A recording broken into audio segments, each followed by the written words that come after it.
If you have ever played Dungeons & Dragons, or many of the countless other tabletop games, you have probably come across the 20-sided die, the rolls of which determining the very fate of your quest, or perhaps even the life of your character. But who invented the 20-sided die? Surely someone had to. The answer might surprise you. Let's go back to the 1970s. A man named Gary Gygax, along with David Arneson, created what is now one of the most popular role-playing games, Dungeons & Dragons, or D&D for short. Within the game, randomness is essential to create the heart-stopping suspense of uncertainty, creating an element of risk and reward similar to real life. Earlier on, before creating D&D, Gygax worked on a number of games using dice and experimented with different combinations of die, including multiple six-sided die, but he wasn't satisfied.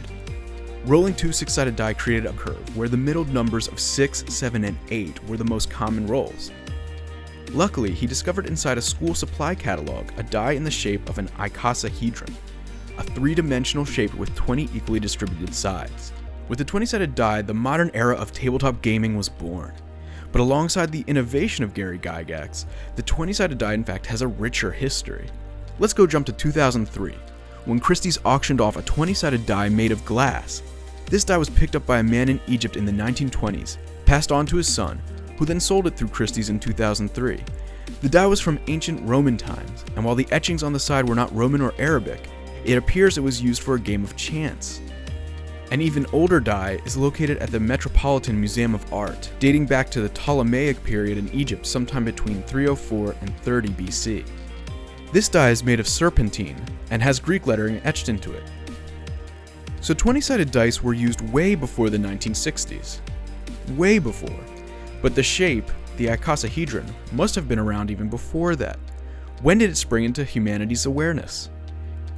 The answer is that it was discovered in ancient Greece, most likely by a man named Theaetetus, a friend of both Socrates and Plato.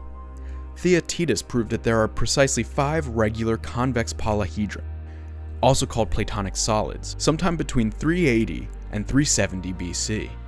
The Platonic solids include tetrahedrons, cubes, octahedrons, dodecahedrons, and our favorite, icosahedrons. What makes them special is that all of their sides are made from the same shape, and those shapes join the same number of times at each vertex. All of these shapes should seem pretty familiar, especially if you were ever on an adventure as a barbarian half-orc named Bruce campaigning to defeat the overseer threatening your local village. So there you have it. From ancient Greece to critical hits of today, the D20 in all its glory. I hope this video has been enlightening, and I hope to see you soon. Until next time.